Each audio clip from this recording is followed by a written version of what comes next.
आप देख रहे हैं आईना सच का, सच तो यही है। नमस्कार दोस्तों, आप देख रहे हैं आईना सच का न्यूज चैनल और मैं हूं आपके साथ इकबाल अंसारी। आज हमारे स्टूडियो में मौजूद है प्रगतिशील समाजवादी पार्टी के युवजन सभा के जिलाध्यक्ष हापुड़ सुनील चौधरी जी। आज हम उनसे बात करेंगे देश में बढ़ती महंगाई को लेकर। आखिर देश में जो बढ़ती महंगाई है इसका कारण क्या है। आईना सच के सभी दर्शकों को मेरा नमस्कार और मैं सुनील चौधरी, जिला अध्यक्ष प्रगतिशील समाजवादी पार्टी युवजन सभा हापुड़। चौधरी साहब, आप हमें बताएं कि जो देश में आज महंगाई बढ़ रही है, डीजल, पेट्रोल 90 रुपये लीटर हो गया है। कई स्टेटों में भारत के 100 रुपये लीटर भी है। बिल्कुल। लेकिन और गैस की बात की जाए तो पहले 400 रुपये में गैस सिलेंडर मिलता था, सब्सिडी भी नहीं मिलती थी। अब वो सिलेंडर 900 रुपये पहुँच गया है। सब्सिडी कितनी मिल रही है और क्या है इसकी वजह? मैं आपको बता दूं, सबसे पहले तो पेट्रोल डीजल को ले लेते हैं। पेट्रोल डीजल में पूरा खेल जो है केंद्र सरकार का है जी। जैसा कि लेकिन केंद्र सरकार क्या करती है, अपनी गेंद को मार्केट के पाले में डाल देती है। वो बोलते हैं कि ये मार्केट डिसाइड करती है कि कितना पेट्रोल का प्राइस होना चाहिए, लेकिन ऐसा नहीं है। मैं आपको बता दूं, जितना भी पेट्रोल का या डीजल का रेट है उस पर 70% टैक्स लगता है जी। और टैक्स लगाते हैं केंद्र सरकार और राज्य सरकार जी। आज केंद्र सरकार ने जो एक्साइज ड्यूटी है, जो 2012 में 8 रुपये होती थी, वो आज की तारीख में 33 रुपये है। डीजल पे 31 रुपये है और पेट्रोल पे 32 रुपये है। दूसरा क्या है, जो उसके बाद आती है राज्य सरकार, वो उस पर अपना वैट लगाते हैं जी।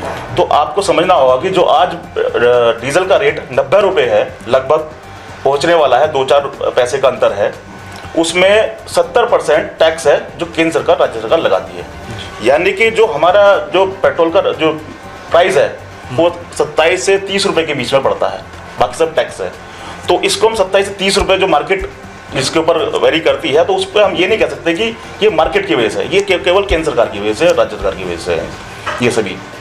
तो इसमें पूरा खेल केंद्र सरकार का और राज्य सरकार का है। तो महंगाई जो बढ़ रही है उस पर बहुत हद तक केंद्र सरकार जिम्मेदार है उसके लिए। और महंगाई जब बढ़ रही है तो उसके साथ साथ क्या है कि वो सीधा असर आम जनता पे पड़ता है।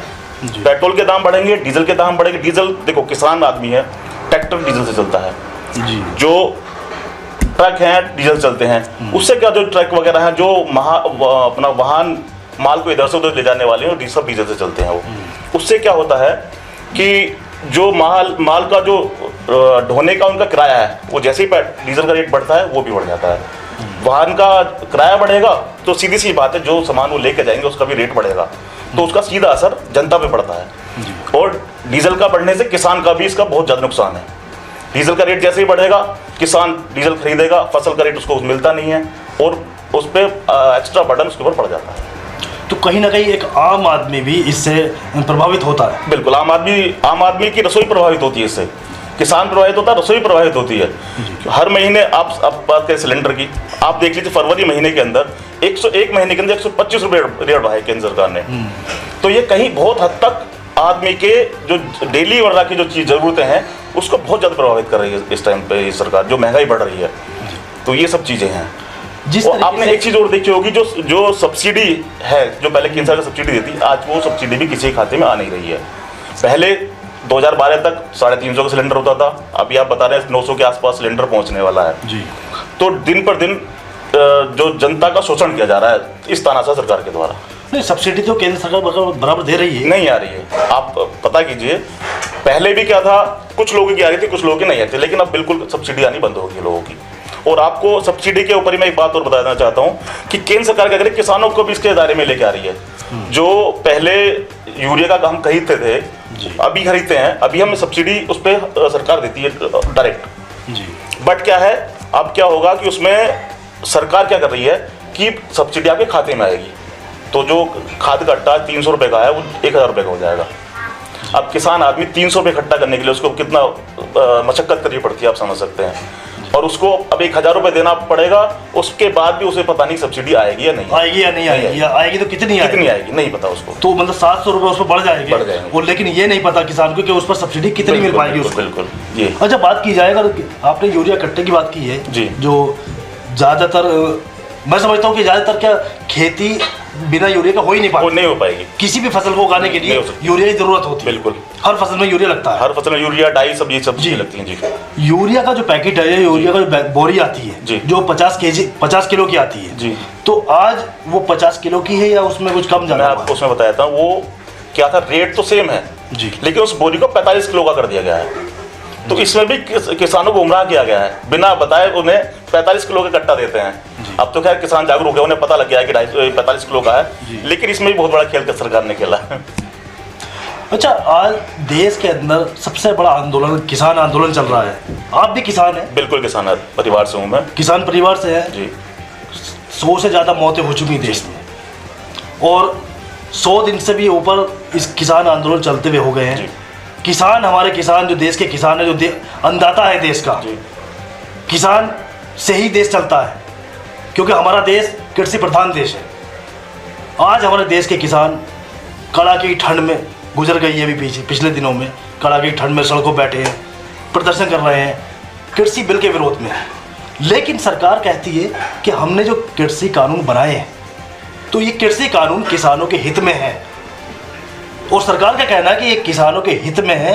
किसानों को अगर ऐसा लगता है कि किसान के विरोध में है तो किसान इसको लागू करके देख लें, कुछ दिन इसको देख लेते हैं। अगर जो ये किसान विरोधी जाते हैं तो इसको बंद कर दिया जाएगा। तो उसमें फिर राकेश टिकैत जी को क्या दिक्कत हो रही है, किसानों भाइयों क्या दिक्कत हो रही है, उसको देखने में क्या जी समस्या है? मैं आपको बता दूं, शुरुआत से आप बोल रहे 100 से ज़्यादा मौतें हो चुकी है। मैं आपको बताऊं कि 250 किसान शहीद हो चुके हैं वहाँ पे बॉर्डर पे भी, लेकिन केंद्र सरकार ने एक शब्द उनके लिए नहीं लिखा है अभी तक। आप देखते हैं, अभी सतपाल चौधरी जी का बयान आया था, आपने देखा होगा, माननीय राज्यपाल जी का। उन्होंने लिखा कि अगर किसी कुतिया मरती है तो हमारे नेता ट्वीट करते हैं जी। यहाँ 250 किसान शहीद हो गए हैं, लेकिन एक शब्द केंद्र सरकार ने नहीं लिखा। माननीय मोदी जी ने एक शब्द उनके लिए नहीं बोला। तो ये दुर्भाग्य है इस देश का कि जो कृषि प्रधान देश है उसमें अन्नदाता सड़कों पे है, लगभग 120 दिन के आसपास हो चुके हैं, सड़कों पे है, उनकी शुद्ध लेने वाला कोई है नहीं। और बात आती है कि किसानों के हित में बिल है, किसानों के हित में बिल ये बिल्कुल भी नहीं है। ये जो बिल है ये केवल व्यापारियों के हित का बिल है। कुछ चंद लोग हैं व्यापारी जिन्हें ये केंद्र सरकार किसानों को उनका बंधुआ मजदूर बनाना चाहती है। अपनी ज़मीनें किसान उन्हें दे दें। आप देख लीजिए, अब आप बात करते हैं भंडारण की, एक बिल में एक उन्होंने बिल कानून है कि कोई किसान कितना भी भंडारण कर सकता है, उस पर कोई लगाम लगाने वाला होगा नहीं। लेकिन इसमें आप एक चीज़ देखिए कि किसान कितना भंडारण कर सकता है। किसान तो ये चाहता है कि मेरा फसल तो खेत में बिक जाए। हाँ, क्योंकि उसकी कैपेसिटी नहीं है, जरूरत अपनी पूरी करनी होती है, कैपेसिटी नहीं है, फसल बेच करके कैपेसिटी नहीं है, क्योंकि रेट भी नहीं है। हाँ। कहाँ तक करेगा वो? तो वो होता क्या है अब कि इसमें क्या होगा, इसमें व्यापारी ऐसे में भंडारण करेगा इसका फसल का, और भंडारण करके उसको रोक देगा, फिर कहेगा कि इस चीज़ कमी पड़ गई, उसके रेट दिन पर दिन बढ़ते चले जाएंगे। जब वो रेट बढ़ जाएंगे तो फिर अपने गोदाम के वो दरवाजे खोलेंगे आम जनता के लिए। वो चीज़ अगर जो 10 रुपये खरीदी है उसको 100 रुपये में बेचना काम ये करेंगे, कालाबाजारी बढ़ जाएगी। कालाबाजारी बढ़ जाएगी। दूसरी बात, पैरेलली मंडी की बात करते हैं। जब सरकारी मंडी में आप नहीं खरीद करवा पा रहे हो, उस पर कंट्रोल आप नहीं कर पा रहे हो, तो आप प्राइवेट पे कैसे कंट्रोल कर लोगे? वो किसानों कैसे हित कर सकती है? आप एक चीज़ देखिए, आज अच्छी सी दुकान खोल के व्यापारी, आपने देखा बड़े बड़े शोरूम खोल लेते हैं एकदम से, पिछले बिग बाजार वगैरह खोलते हैं, तो उसमें किसानों को बुलाएंगे, अच्छे से बैठाएंगे, चाय कॉफ़ी पिलाएंगे उन्हें। वो क्या करेंगे, उनकी फसल जो 100 रुपये की है उसको आज 110 में खरीद लेंगे, जिससे कि किसान मंडी जाना बंद कर देगा। जो सरकारी मंडियाँ हैं आज 110 में खरीदेंगे तो उसका प्रभाव सरकारी मंडी पर पड़ेगा। सरकारी मंडी प्रभाव पड़ने से क्या होगा, वहाँ खरीद कम होगी, तो अगले साल फिर वो 105 में खरीदेंगे, तो उससे तो महंगाई ले रहे हैं।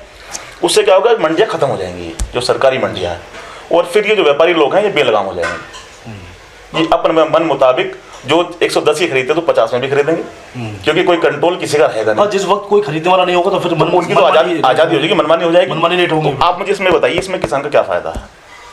MSP की बात करते हैं, हमसे जो भी हमारी फसल ली जाती है उसको कोई रेट नहीं है, हम तो मिनिमम रेट मांग रहे हैं। हम मैक्सिमम तो मांग रहे हैं, MRP तो मांग ही नहीं रहे हैं जी। हम तो मिनिमम रेट मांग रहे हैं। हमारा मिनिमम बता दो, मैं कितने तक बेच सकते हैं हम। वो भी देने को तैयार नहीं है। लेकिन जब वो व्यापारी के पास चला जाएगा तो उस पर क्या होगा, MRP लिख के आएगा। MRP आती है उसकी। व्यापारी के जब शोरूम में कोई सब्जी बिकती है तो उस पर MRP लिखी होती है, हमारी फसल का कोई MSP भी नहीं है जी।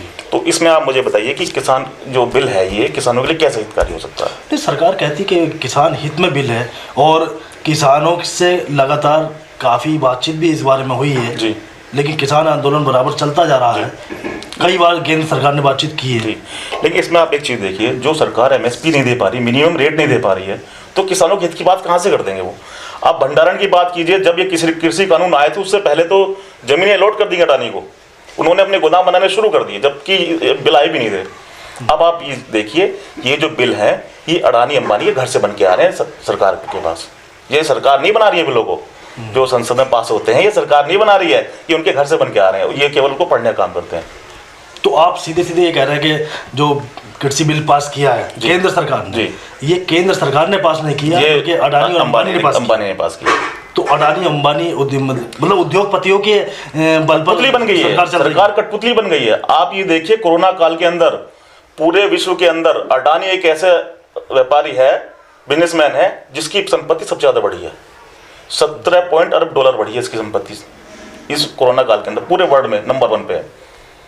आप लगा लीजिए। अच्छा चौधरी साहब, ये बात की जाए जो अब इस वक्त चुनाव आने वाले हैं जी, जो गांव की सरकार जिससे बनती है, ग्राम पंचायत आता है, क्षेत्र पंचायत आता है, जिला पंचायत आता है, ठीक है, इस गांव की सरकार के चुनाव में आपकी प्रगतिशील समाजवादी पार्टी का क्या रोल है, किस तरीके से दिखता है? देखिए, हमारी पार्टी के राष्ट्रीय अध्यक्ष माननीय श्री शिवपाल सिंह यादव जी ने कहा है कि हम अपना सिंबल या समर्थित कैंडिडेट नहीं उतारेंगे इस चुनाव में।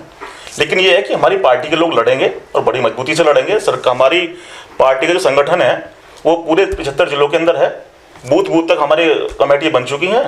तो सब लोग अपने जो भी है लड़ना चाहेगा, इसमें किसी पर कोई बाउंडेशन नहीं होगी पार्टी से एक आदमी लड़े दो लड़े, जिसका मानो अच्छे से लड़ो अपना, ये है।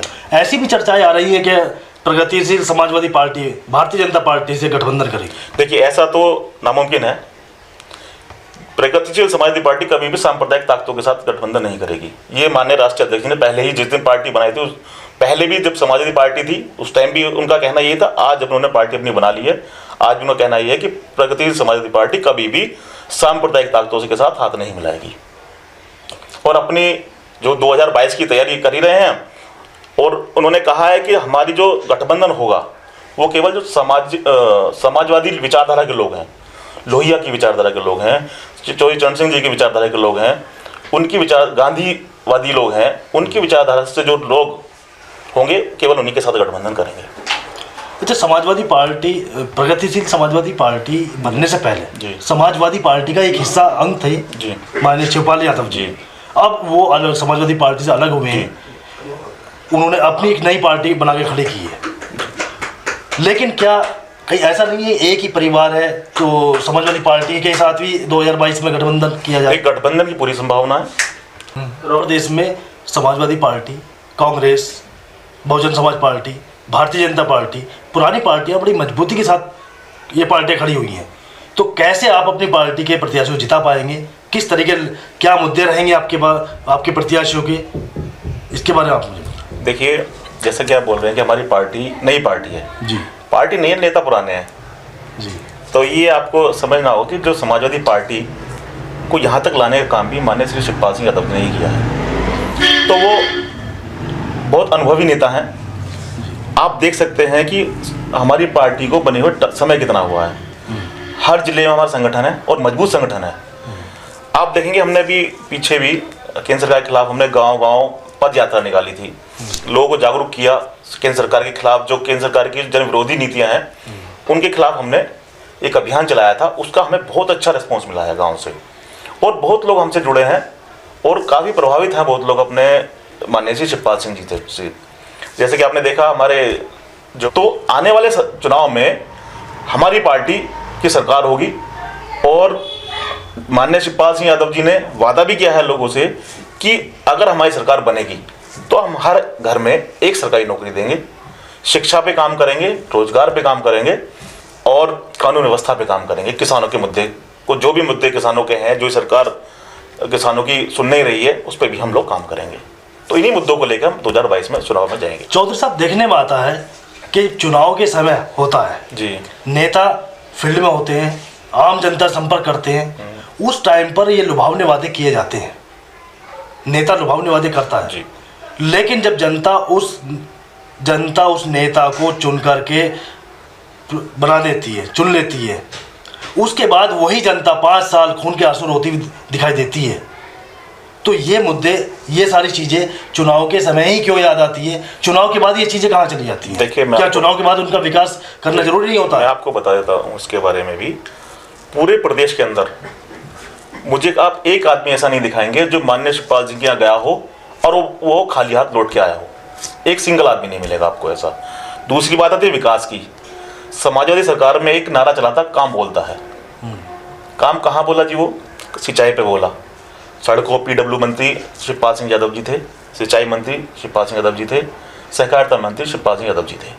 तो सिंचाई में किसानों को सिंचाई फ्री करी, उसमें कोई डाउट किसी को नहीं है। बात क्या सड़कों की, आपने सड़कों का जाल देखा है पूरे प्रदेश में।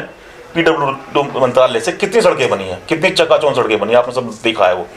तो माननीय शिवपाल सिंह यादव जिस विभाग में रहे हैं, उनके विभाग का काम, उनके विभाग का ही काम बोला वो। तो इसलिए मैं कह सकता हूँ हमारे नेता 2022 में मुख्यमंत्री बनेंगे और विकास की गंगा इस प्रदेश में बहेगी।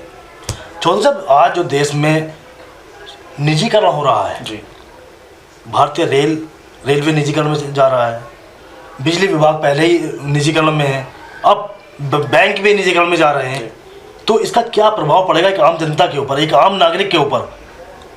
देखो, ये तो एक तानाशाह सरकार का रवैया बहुत ही अपने देश की जनता के लिए बहुत खतरनाक है। ये जो निजीकरण हो रहा है, इसमें क्या है, सब चीज़ें निजीकरण प्राइवेट कंपनियों के हाथ में चली जाएंगी और सरकार का कंट्रोल ही खत्म हो जाएगा।